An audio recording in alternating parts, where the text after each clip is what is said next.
안녕하세요. 로이어랜드의 서정빈 변호사.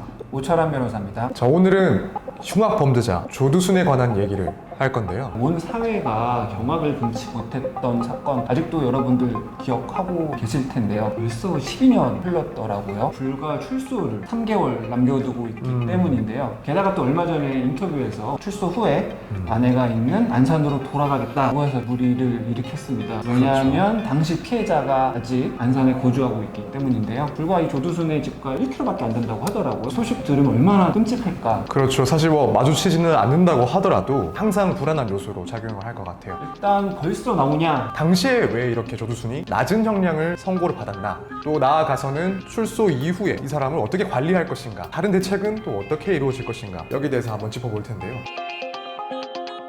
12년 나왔었습니다. 네.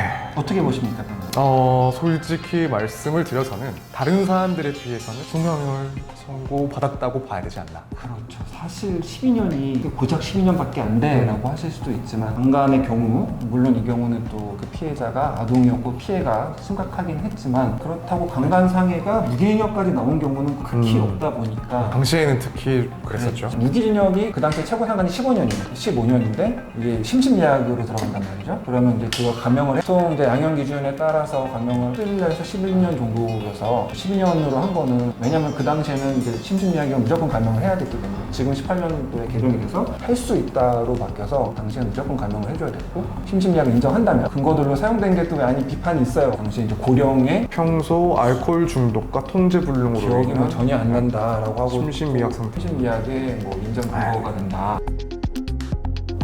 그 당시에 검사가 적용 법률을 잘못해서 기소한 게 아니냐라는 비판도 있었잖아요. 그렇죠. 그 형량 선고에 이제 검사의 책임이 있지 않느냐, 법원의 책임이 있지 않느냐 이런 얘기들이 있고 이제 검찰 측에 대해서는 당시 적용 법조를 잘못 공소장에 기재를 했다 이런 얘기가 있어요. 일반 형법으로 기소를 했거든요. 특별법으로 기소를 하면 좀 더 형량이 높아지지 않았냐라는 비판의 목소리가 있긴 한데 물론 그 법정형이 더 세긴 합니다. 일반 형법에 비해서. 하지만 검찰이 무기징역으로 구형을 했단 말이에요. 그래서 하한은 여기서 크게 중요하진 않았을 것 같아요. 물론 뭐 결과에 전혀 영향이 없었다라고 단정을 지을 수는 없지만 문제는 이 조두순이 심신미약이 적용됐던 것이죠.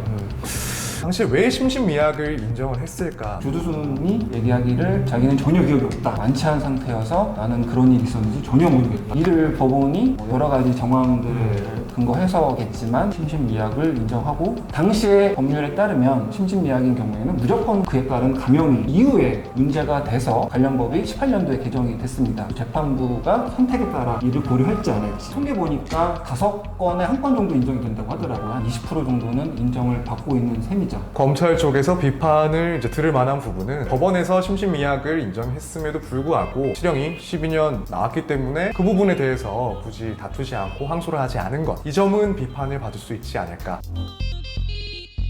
우선 5년 동안 신상 정보가 공개가 되고요. 7년간 위치 추적 전자기기, 소위 말하는 전자발찌라고 하죠. 전담 경찰관이 24시간 사람의 뭐 위치라던가 거동을 모니터링하게 되어 있고요. 그렇다고 하더라도 피해자가 안심할 수 있을까? 전자발찌를 부착한 상태에서 또 범행을 저지르는 사례들도 분명히 발생하니까. 있고 24시간 정말 그 사람 옆에서 동행 감시를 하는 게 아닌 이상 앞으로도 두려움 속에서 살아야 된다는 게 안산시가 뭐 여러 가지 대책을 내놓긴 했습니다. 지금 현재 설치되어 있는 방범 카메라 숫자를 대폭 늘리고 특히나 이제 조두순이 거주할 집 근처에 방범 카메라 기둥도 여러 개 더 설치해서 좀 더 꼼꼼하게 조두순을 모니터링 하겠다고는 하니까 학교나 주거로부터 100m 이내 접근 금지 처분을 할 수가 있는데 이것을 500m, 길게는 1km까지 연장을 하도록 하겠다라고 입법을 할 예정이라고.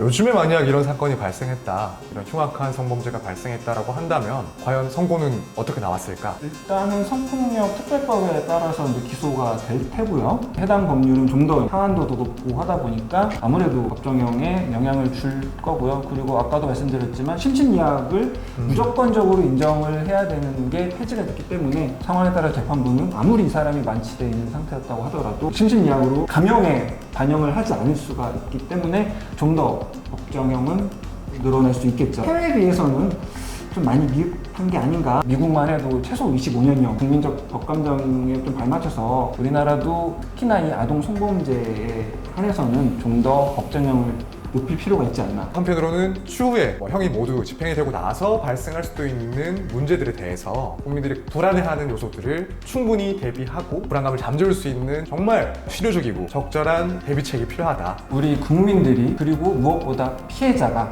안심하고 살 수 있는 사회가 됐으면 좋겠습니다.